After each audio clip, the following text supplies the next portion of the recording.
नमस्कार विद्यार्थियों, मैं देवेंद्र पारिक स्वागत करता हूं आपका जीके बाय डीके चैनल पर। और विद्यार्थियों, बहुत बड़ा बदलाव, और अगर हम देखें तो इस बदलाव से परिणाम पर इतना बड़ा फर्क पड़ने वाला है कि जिसके अंदर अप्रत्याशित रूप से, अब आप कहेंगे कि सर इतना तो बड़ा परिवर्तन है ही नहीं, आप ऐसे कैसे कर रहे हो, अप्रत्याशित परिवर्तन आने वाले हैं, लेकिन आएंगे।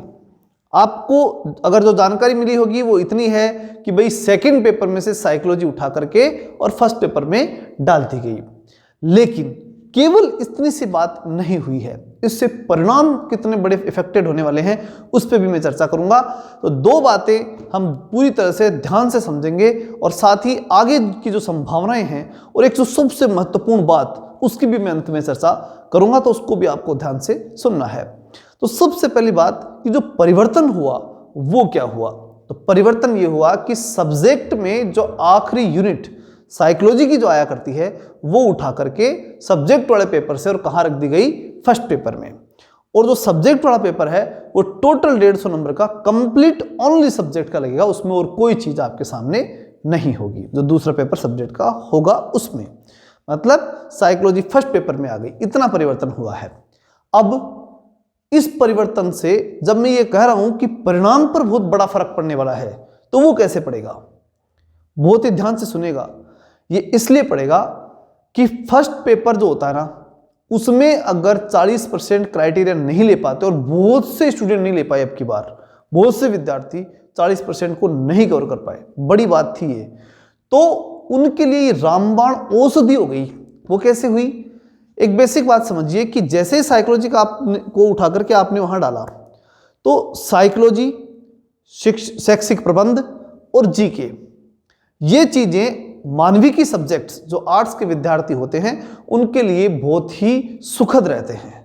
और जो गणित, अंग्रेजी और जो विज्ञान का जो कंसेप्ट है, ये इन विद्यार्थियों के लिए बड़ी समस्या हो जाती है और वो यहीं अटक जाते हैं। कहने का मतलब उनकी 40% का जो क्राइटेरिया है वो ये 3 सब्जेक्ट बनने नहीं देते, पकड़ लेते हैं उनको। और जब वहीं अटक जाते हैं ना, तो दूसरा जो मेन सब्जेक्ट है उसमें जो 40% का जो क्राइटेरिया है, वो चाहे 40 के जगह कितने ले और कितने नंबर ले और चाहे टॉपर्स में आ गया, तो भी क्या कर सकता है बेचारा, जब पहले पेपर में रह गया। तो बहुत सी मात्रा में जो बच्चे थे वो काफी उनको नुकसान इस विषय को लेकर के हुआ था। अब फायदा ये हो जाएगा कि इन 3 विषयों में भी जिसने अच्छी कमांड कर ली, कौन से 3 विषय, जीके, शैक्षिक प्रबंध और साइकोलॉजी, इन 3 पर भी जिसने मजबूत कमांड कर ली, एक शानदार तरीके से पकड़ स्थापित कर लेता है, जिसके लिए मैं बता रहा हूं कि जल्द ही हम इन तीनों के लिए तो प्रैक्टिस सेशन और क्लासेज शुरू करने वाले हैं यूट्यूब के ऊपर, और कंप्लीट जो फर्स्ट पेपर है उसको जल्द ही हम ऐप के माध्यम से आपकी सेवा में उपस्थित कर देंगे, जल्द ही आपके लिए लॉन्च कर दिया जाएगा। तो 2 बातें यहां पर स्पष्ट हुई कि भाई सिलेबस बदला है और बदलने के परिणाम बड़े आने वाले हैं। ठीक, पहले एक बड़ी बात और हुआ करती थी कि जो साइंटिफिक सब्जेक्ट्स हैं, जिसके अंदर साइंस के जो मैथ से मान लीजिए, फिर बाकी साइंस से मान लीजिए, वो विद्यार्थी यहाँ आर्ट्स के अंदर सब्जेक्ट लेकर के, जैसे पॉलिटिकल साइंस लेकर के, और पॉलिटिकल साइंस जैसे सब्जेक्ट जिसको आसानी से समझा भी जा सकता है और रटा भी जा सकता है और बहुत ज़्यादा मेहनत की आवश्यकता नहीं पड़ती, वहां आकर के और फर्स्ट पेपर में उनका शानदार प्रदर्शन रहता ही रहता है, क्योंकि मैथ और साइंस उनकी शुरू से पकड़ में रहती है, अंग्रेजी में भी वो कमजोर नहीं रहते, तो वहां वो अच्छा प्रदर्शन करके आसानी से सिलेक्शन ले जाते थे वो लोग। वो अब नहीं हो पाएगा, वो चीज भी अब संभव नहीं है। अब आर्ट्स वाले साइंस में साइंस वाले जो हैं वो आर्ट्स में आसानी से आकर के जॉब ले लेते थे, वो काम नहीं हो पाएगा। अब या तो उनको अपने विषय में बड़ी मेहनत करनी पड़ेगी, या अगर वो आर्ट्स में आ भी जाते हैं तो उन्हें आर्ट्स के विषय में भी बड़ी मेहनत की आवश्यकता होगी। तो इस प्रकार से जो है ये बड़े परिवर्तन की श्रृंखला हमें दिखाई देती है। अब मैं बात करूं कि इससे जो दूसरा फैक्ट जो मैंने कहा था कि एक बड़ी बात और अंत में बताऊंगा आपको, वो क्या और निकल करके सामने आती है। एक बड़ी बात और आती है, वो आती है कि ये जो सिलेबस में परिवर्तन आया वो तो क्यों आया, और इसके साथ साथ कौन सी और घटना हो सकती है जो ज्यादा महत्वपूर्ण है।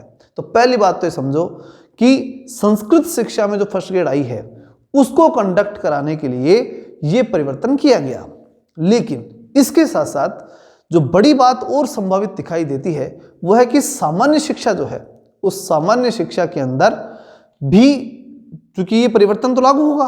तो ऐसे में ये साफ साफ दिखाई देता है, क्योंकि देखिए एक बात तो अच्छी तरह समझ लीजिए आप कि संस्कृत शिक्षा के कारण से सिलेबस में बड़ा परिवर्तन किया गया है, ये पूरी तरह सत्य नहीं है। क्योंकि इसको तो आप पुराने पैटर्न से भी लगा सकते थे, कोई दिक्कत ही नहीं थी लगाने। तो इसमें तो कितनी पोस्टें हैं, कितनी बड़ी वैकेंसी हम सब जानते हैं, आसानी से हो ही रहा था और ये हो भी जाता।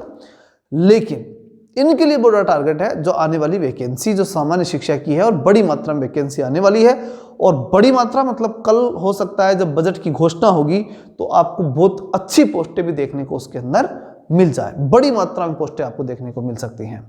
तो इसलिए जो बड़ी पोस्टें आगे आने वाली है, क्योंकि फर्स्ट ग्रेड की और सेकंड ग्रेड की पोस्टें खाली बहुत ज़्यादा है। अभी कमेंट करेंगे, मुझे मालूम है बहुत से विद्यार्थी कि बीजेपी के काल में कोई वैकेंसी नहीं आती, ये ऐसे मुख्यमंत्री को बिठा दिया, फलान कर दिया।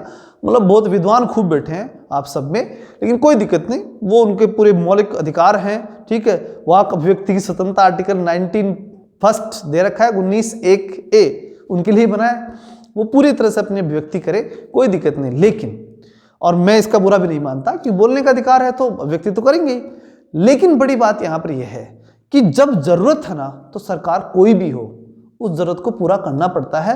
नहीं तो पब्लिक जो ना वो उनकी जरूरत उनको खत्म कर सकती है, चाहे वो कितनी बड़ी सरकार हो। पब्लिक तो पब्लिक है, फिर कौन रोकेगा उसको। इसलिए पब्लिक को जो जरूरत है वो देना ही पड़ता है। पोस्टें बहुत ज्यादा खाली हैं। जो अभी एक राजस्थान पत्रिका का मैं एक बार पढ़ रहा था आज, तो उसमें लगभग 1.24 मतलब 1,24,000 पोस्टें शिक्षा विभाग में खाली बता रहा था। अब हालांकि उसके पूरी डिटेल से मैंने आंकड़े नहीं पढ़े, लेकिन अगर अखबार ने छापा है तो कहीं ना कहीं ऑथेंटिसिटी उसमें है और हम मानते हैं। और उसका रीजन जो बड़ा बताया गया कि जो क्रमोन्नत विद्यालय थे उनमें पोस्टें खाली हमेशा ही रह गई, क्रमोन्नत होने के बाद उनमें कभी पोस्ट मतलब टीचर लगाए ही नहीं गए, ऐसा उसके अंदर रीजन बताया गया। तो मेरा कहने का तात्पर्य यहां पर यह है कि वैकेंसी बड़ी मात्रा में आने वाली है और फर्स्ट ग्रेड की वैकेंसी जो है वो निश्चित रूप से आएगी। ऐसे में ये मान के चलिए कि ये सब जो दिख रहा ना, जो एक तरह से सराउंडिंग हमारे चारों तरफ जो माहौल बनता जा रहा है, ठीक है, पहले संस्कृत शिक्षा की वैकेंसी आना, फिर ये सिलेबस में बदलाव आना, तो ये आगे बड़े परिवर्तन को भी चिन्हित कर रहा है। इसलिए पूरी मजबूती के साथ इन वैकेंसियों को भी आपको लेना है, चाहे वो संस्कृत शिक्षा विभाग की फर्स्ट ग्रेड और सेकंड ग्रेड हो, और उसके साथ साथ इनको फॉर्म भर करके पूरी मजबूती से तैयार करके देना। क्योंकि बहुत से लोग विद्यार्थी जो ऐसे फॉर्म ही नहीं भरेंगे, आलसी खूब है दुनिया में। और उसके साथ साथ संस्कृत शिक्षा के साथ साथ जो सामान्य शिक्षा है, सामान्य शिक्षा की वैकेंसी जल्द आएगी, ऐसे अनुमान इस निर्णय से लगाए जा सकते हैं और ये बड़ा निर्णय होगा। तो इसलिए मेरा मानना है कि अब आपको जान लगा देना चाहिए इस वैकेंसी के लिए, और अब नहीं लगाए ना तो फिर भूल जाना। मैं ये एक बात जरूर कर देता हूँ लास्ट में ज्ञान की, और वो ये, इस वैकेंसी में जो विद्यार्थी रह गया वो 5 साल इंतजार करेगा, क्योंकि कोई चुनाव है नहीं। गवर्नमेंट केवल चुनावों के दबाव में काम किया करती है और कोई दबाव गवर्नमेंट पे नहीं लगता है। ये सत्य लिख लो तुम, इस बात को कहीं पर भी जो है साधारण भाषा में लेने की जरूरत ही नहीं है। गवर्नमेंट काम ही चुनाव के लिए करती है, सीधी सी बात है। तुम क्यों पढ़ते हो? नौकरी लगने के लिए। गवर्नमेंट क्यों चलती है? चुनाव जीतने के लिए। कोई कंफ्यूजन नहीं इस मामले में, ठीक है। तो इसलिए अगर ये वैकेंसी निकल गई, फिर कब आएगी इसकी कोई गारंटी नहीं है। इसलिए इस वैकेंसी को हाथ से बिल्कुल मत जाने देना, ठीक है। ये जो घोषणाएं होंगी ना, अब ये घोषणाएं जो की जा रही है वो क्यों की जा रही है कि ये आएंगी, इतनी तो पक्की बात है। लेकिन उसके बाद घोषणा होने के बाद जो वैकेंसी आ गई, उसके बाद कब आएगी ये मैं नहीं कह सकता। फिर कभी भी लास्ट में चुनावों के पास ही आएंगी फिर। इसलिए इस बात को आप पूरी गांठ बांध लीजिए और पूरी मजबूती के साथ, मेहनत के साथ लग जाइए। और चैनल को सब्सक्राइब इसलिए कीजिए कि यहां से अब जो है फर्स्ट पेपर की तैयारी शुरू होगी, क्योंकि जो माहौल अब बन चुका है उसमें अब जल्द हम तैयारी कराना शुरू करेंगे, ठीक। साथ ही जो फर्स्ट पेपर है उसका कंप्लीट कोर्स, जिसमें सारी चीजें आ गई, उसका कंप्लीट कोर्स बना करके भी ऐप के ऊपर आपको उपलब्ध करा दिया जाएगा। और यहाँ प्रैक्टिस सेशन के साथ जो जीके साइकोलॉजी का मैटर है वो आपको यहाँ पढ़ाया जाएगा। और जो पॉलिटिकल साइंस के विद्यार्थी हैं वो बड़ी गंभीरता और गौर से सुन ले मेरी बात, कि जो सेकेंड पेपर है वो कंप्लीटली हमने तैयार कर दिया है और उसका कंप्लीट कोर्स लगभग तैयार है। कुछ टॉपिक बच रहे हैं, वो हो ही जाएंगे जल्दी। उसके बाद में वो कोर्स आपके लिए एक रामबाण औषधि बन जाएगा। कंप्लीट कोर्स को आप तैयार करें और उसके साथ प्रैक्टिस सेशन जो आने वाले हैं सब्जेक्ट के, ठीक है, वो लगातार लेते रहें, फिर कहीं दिक्कत नहीं है। मैं आपको पूरा पूरा विश्वास दिलाता हूँ, इन 150 नंबरों में हम बहुत अच्छा आपको रिजल्ट दिला देंगे। ठीक, तो इसके लिए जो नंबर दिए गए हैं इन नंबरों के ऊपर जाकर के और व्हाट्सअप करें और कोर्स ले लें। अभी ये 1499 रुपये में चल रहा है, इसकी बाद में कब रेट बढ़ जाए ये मैं भी नहीं कह सकता, क्योंकि जैसे ऐप होता है उसके ऊपर धीरे धीरे बर्डन बढ़ता जाता है, तो उसकी फंक्शनिंग धीरे धीरे काम करते हैं, तो हम भी फिर लिमिटेड सीटें ही रख पाते हैं। ये मजबूरी रहती है, ये आप सब जानते हैं कि मशीनरी में काम इसी प्रकार से होता है। तो इसलिए जल्द ही आप इस चीज़ को ज्वाइन कर लें और ये निश्चिंत कर लें कि हम जो तैयारी शुरू से करा रहे हैं वो एग्ज़ाम तक चलेगी, अब चाहे वो एग्ज़ाम कब भी हो। ठीक, वहाँ तक लगातार तैयारी चलेगी, कोर्स होने के बाद प्रैक्टिस लगातार उस पर चलती रहेगी। तो इस प्रकार से पॉलिटिकल साइंस की तैयारी और फर्स्ट पेपर की तैयारी दोनों लगातार हम आपको उपलब्ध करवाएंगे। तो चलिए मिलते हैं नेक्स्ट वीडियो में, तब तक के लिए जय हिंद, जय भारत।